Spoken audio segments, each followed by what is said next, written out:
My talk is called The Rise and the Rise of the Other. Can you see this side? Am I in the way? Cool. Okay, so just to introduce myself, so my name is Titilola Dawudu. Lots of people just call me TT. So I am a Nigerian-born British, I'm still just thinking about what British means, but British writer, producer, editor. I'm definitely a storyteller first. You know, ever since I was younger, I've always told stories. But I thought it was going to be about like documentaries or something. I thought I was going to be this investigative journalist. I actually, when I was like in college, I did this a piece. There was like a local cinema that you can submit like, you know, kind of like short films and documentaries to. So I went undercover, like really wanting to uncover skin lightening creams. So I had a bag, I had this really big camera, cut a hole in it, and was trying to be a journalist and stuff like that. And then I kind of like edited this film and I submitted it and it got through. And no one kind of came except for my mum and dad. And they were always like, no, it doesn't matter. And I was like crying. I was like, no one's here. And my mum and dad were like, no, even if there's just the two of us in the audience, tell us about this documentary, be proud of it. And so my parents were incredibly supportive of my journey. And so carrying on thinking like, you know, the type of storytelling I wanted to do was about like uncovering stories or whatever. After university, I had a job at GMTV. And I started there as a runner. At the time, there was like a 9-month kind of course where you're like a runner or program. You're a runner for 9 months, then you're assistant researcher, then eventually a producer. They don't do that anymore, unfortunately. And GMTV is now GMB or whatever it's called. But it was a really amazing 4 years. But it was the type of 4 years where you just think, yeah, like this was hard. I am not cut out to be this undercover, you know, badass investigative journalist. I remember when it was the 7/7 bombings happened and we were all called in, even if you weren't working. And it was like, right, go down to some of these sites where, you know, the train stations and the, you know, the tube stations where these happened, and we need to get a guest on for the show tomorrow. They need the bloodiest person. They need the what, you know. And I was just like, I can't do this. These, you know, something traumatic has happened. I can't go and say, oh, so can you come on tomorrow morning and talk for 3 minutes? I couldn't do it, and I just knew that my days were numbered there. I just knew that I can't. This is not the type of storytelling that I wanted. News is, you know, it's manipulated. It's just cutthroat. It's not for me. So I left actually as the year when Barack Obama became president, and that was a high for me. That was amazing, and I was like, yeah, this is not the type of storytelling I want to do. So all throughout that, I've always kind of worked with young people, really trying to, especially helping them from studying to the professional careers. Like I've done a lot of that because it's really hard. You're in this bubble when you're at university, you're studying or whatever, and it's like, what next? So I do a lot of that. And I worked at Headliners, which is still running, which is an organization that kind of like does a lot of documentary stuff, but with young people, young people's voices. If they've got like any issues like in their communities, like, you know, how can we kind of get it to the attention of local government, things like that. And then in 2011, I helped supported the setup of a charity, Reaching Higher, based in Croydon, and doing similar things. But I fell back in love with storytelling in a different way, the theatre. I really fell back in love with how transformative and amazing the theatre can be. So I did that. And then while I was there, I did an MA in dramatic writing because I wanted to get back to writing. My father had passed in 2012, and I was just like going, I really want to kind of just get back into some of that. So I did an MA, and that's when I really noticed a lot of people, and especially people of colour, were having a lot of mental health concerns when it came to kind of like being in institutions like a drama school. And they were like kind of like really, there was no kind of like safe spaces. There was no kind of, they felt like any protection for them to kind of really explore who they were. They were getting, you know, pigeonholed to do certain, you know, typecast to do certain roles. And that's when I came up with Hear Me Now. And so this book is essentially audition monologues for actors of colour. And the reason why I did that is because I had been writing audition monologues for especially my black actor friends and black young people for a long time. And I teamed up with Tamasha, a theatre company in London, and we kind of like produced 87 new monologues. So we worked with black and Asian writers and actors, and the actors, it was actor-led. So they told us what monologues that they would like to kind of have written. And it's really about the empowerment when they're in the audition room. you know, because a lot of them are going up against, they're in the audition room where the casting director, the producer is white, and then they're black. So not only are you, or Asian, they're thinking about like, the part that they're going up for, then this whole thing about being in that space and being the only person of, you know, colour in that space. So this was just really like about a book and empowerment, and it's done really well. It was published in October the 31st last year, and it was Oberon Books' highest ordered book of the year, and it was only published in October. So that's something I'm really proud of, and we're doing a second one, concentrating on regional voices actually, because this was mainly writers and actors in London. And I'm from London, and when you're in London, you're in such a bubble. Like, London is amazing, is the best, and that bubble, it's not true, because obviously other places are amazing. So I've done a lot of that. Do a lot of public speaking. I worked at Oval House, and carrying on that theme of working with young people and young adults that have come from studying to kind of going into a professional career. I did a lot of that at Oval House, so that was really amazing, like mentoring like 6 young artists to have their first professional kind of play on. I won Mentor of the Year last year as well, which was amazing, and it was a real honour because a lot of my mentees voted for me, and that's how that kind of like won that way. So I was really proud of that. I now currently work at Coventry City of Culture Trust. So I left London. London's expensive, so I left London. I'm married with a son, and having a child in childcare in London is just ridiculous. So when this job came up, I was like, yeah, let's go for it, you know. And I'm program manager for young people and youthfulness, so I can just do a lot more things in terms of really helping and support young people with that kind of activist voice in them to really kind of make a difference. And I've just recently started a podcast called Ige at Night. My maiden name is Ige, and in honour of my dad as well. We don't have any brothers. I've got 2 sisters, so it's like, you know, that passing on type of name thing. So me and my 2 sisters are incredibly close. We just started this podcast, and we talk about all things to do with like motherhood, you know, being black women, parenting, and our love of Korean drama. We've just got into Korean drama recently. Don't ask me why. We just kind of have. So this really is about.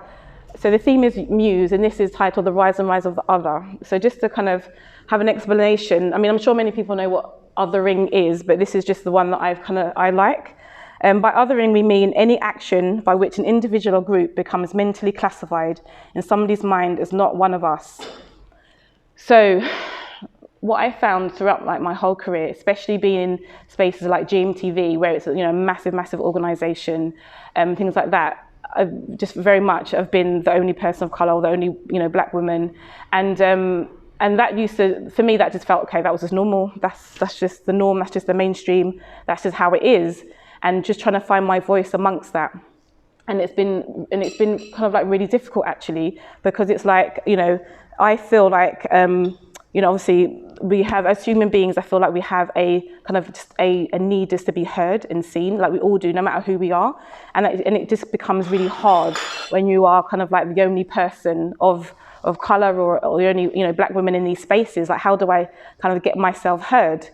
And I've noticed that, and especially speaking to like other people, is that when, you know, you go for job interviews, say, or when, you know, it's your first day of work, when you're in an interview, when you're like in an important meeting, not only are you preparing for that meeting, that interview, that whatever, there's many of us who are othered, who come under that bracket of being othered, is that there's so much more that we have to think about. You know, even going for like after work drinks, like in a pub, you know, there's been so many times when like you'll go through the door and you'll just get stared at. So not only am I thinking about like the current situation, as I said, preparing for that job interview, whatever it may be, I'm thinking, is my hair too ethnic? You know, I'm thinking, am I too much? You know, I speak like with my hands a lot, and I'm quite a passionate speaker, and sometimes it's like, oh, you know, oh, you're a bit much, aren't you? And I'm like, what does that mean? So am I too much? Is fundamentally who I am? Am I too much?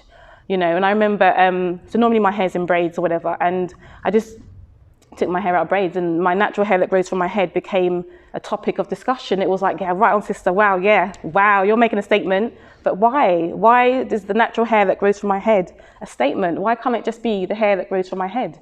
You know, and I know there's like, you know, good intentions. I know it was just like try to be inclusive, but you've othered me, you've kind of separated me by thinking my hair is a statement, you know. Nobody else's hair is a statement. Nobody gets this when they walk through the door.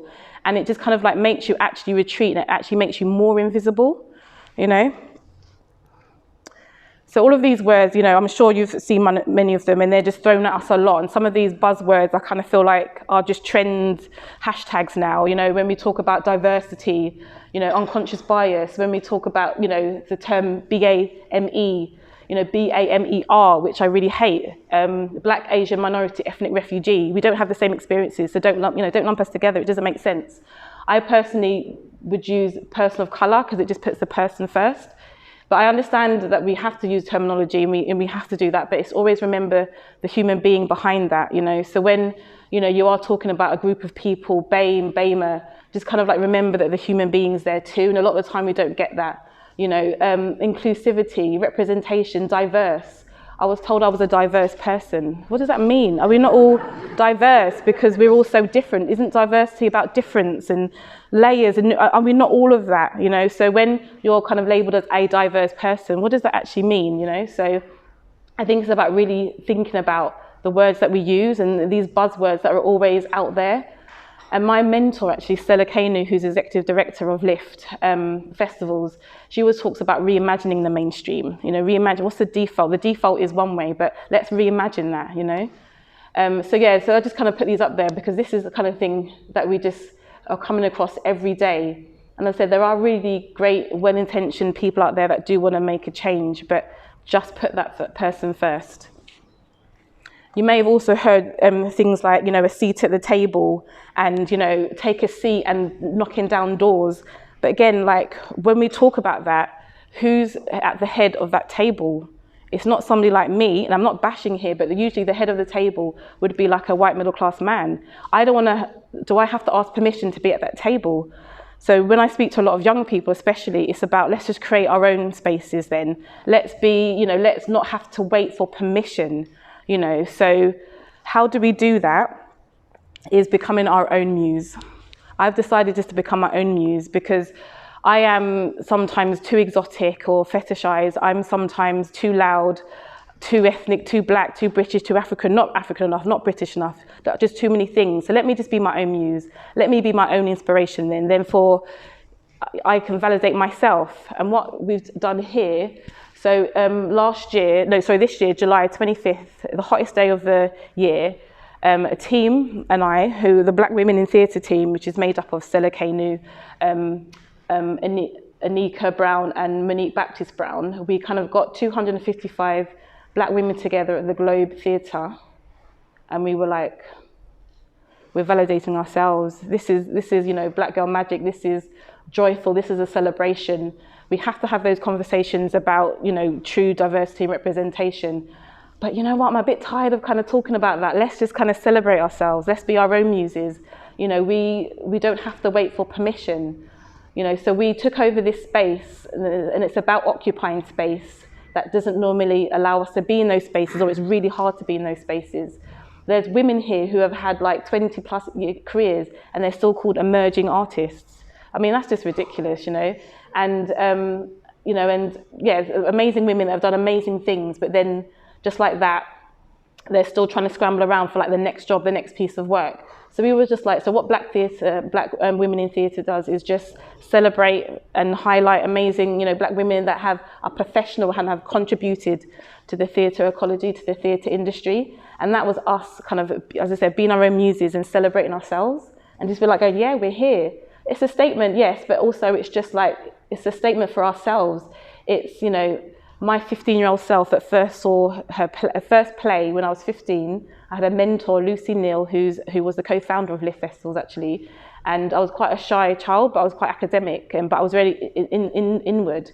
And but she knew that I loved kind of like reading. I love books. I had an imagination. So she took me to see Hamlet actually at the National Theatre. It was my first time of watching a play, and I wore a big puffy dress and my church shoes. And I remember she picked me up in jeans and stuff, and I was like, but we hadn't been to the theatre. You know, traditionally our family is not like a theatre going family. So my mum was like, you've got to wear your best dress. And we went there, and it just transformed. It was absolutely magical. And even though I deviated from that and thought I wanted to be a storyteller in a different way, as I kind of like moved away from like that, documentary career that kind of never happened. I fell in love, I fell in love with the theatre again. It was actually young people that really helped me fall in love with the theatre. And this day was like one of the most probably proud, apart from having my son, it was one of the most proudest days ever, because this has never happened in the UK.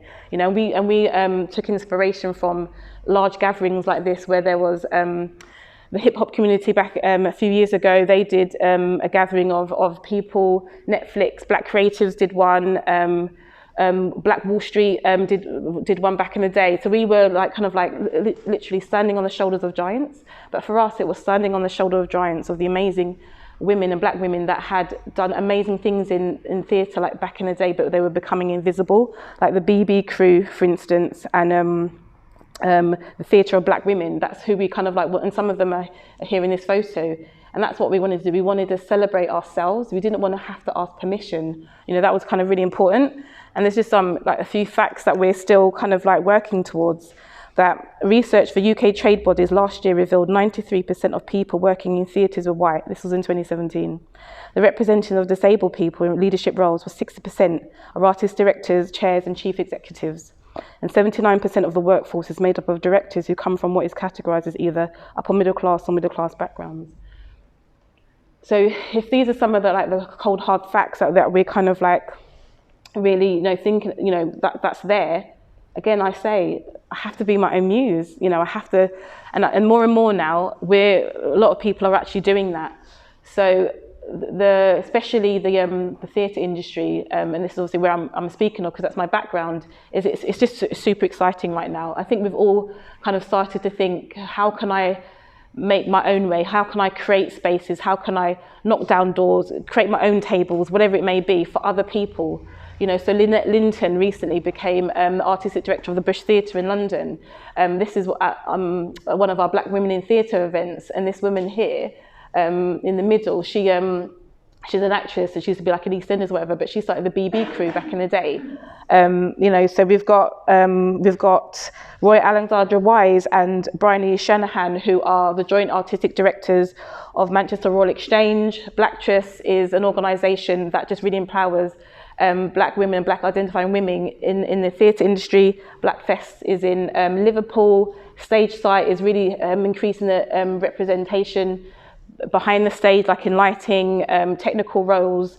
And then I've just put Hear Me Now again, because it's just one of those kind of moments where it was a really proud moment for me that the book it was in Foyles in London, it was in Waterstones, National Theatre Bookshop, and it's hopefully it's making a dent, even if it's a tiny dent, but it's kind of just shifting a lot of kind of mindsets and things like that. So I just kind of want to really implore you all is that I'm speaking about othering from my perspective as a black woman in this industry, but I'm sure we've all felt invisible ourselves sometimes, unheard, and it's be your own muse, in whatever space that you're in, especially in your professional space where sometimes voices aren't heard for whatever reason. Just be your own muse, kind of find inspiration for yourself. Because for me, I love the theatre industry, but it can be incredibly difficult. Even moving to Coventry is the same size as Croydon, where I'm from in London, one borough, Coventry is the same size. And it was wow. And sometimes I still think with my London, I've only been in Coventry for 4.5 months, but I still have that kind of London mindset where I'm kind of thinking, when I'm trying to talk to young people about all of these amazing opportunities, and they're not quite getting it, because in London there's so many opportunities, people are doing their own thing, but sometimes in Coventry there's a bit of apathy and there's a bit of kind of low aspiration, because they're not kind of maybe seeing the bigger picture, because they haven't had these amazing opportunities before. And that's why for me it was important to come out of London and that bubble, actually, is just to really present different opportunities to people. So I just continue kind of especially the City of Culture, what can I do? Can I spread this message about kind of being your own muse, being your own light, finding your own way? But it comes with support, it comes with, allies, it comes with people working together, people that have power. Let's share that power, let's share that power to allow other people who have been othered, who haven't always had these opportunities, to have an equal space at that table. Whoever designed that table, created that table, wherever you got that table from, IKEA, whatever, just let's all just have that space for me. And I just think, change will only be made kind of thing if you know, if we work together, because it can be like a lonely road. Like a lot of these things that I've done, it can be hard because you're still fighting against a lot. But as I said, I just go back to, you know, that 15-year-old girl that saw that first play, that saw Othello, and was just like, wow, I want to be a part of that. I want to be a part of that world, and I have a right to be a part of that world, and I just as much as anybody else. So that's kind of like really what kind of keeps me going, and why I was really excited to kind of like talk about the theme of Muse, because at first it may seem a bit egotistical, like I am my own muse, but I just think, why not? You know, like I don't want to like live up to like this standard, because who sets that standard? Let it be me, you know, let it be me. And I'm always really conscious about the people that are coming up behind me, you know, the young men and women that are just, you know, leaving uni or trying to get into this career. It's like, what state are we leaving the industry in the world in? And as much as possible, as I said, even if it's something small, we all have that capability. So yeah, I just implore you, if you ever feel invisible or unheard, just look into yourself and be your own muse. Thank you very much.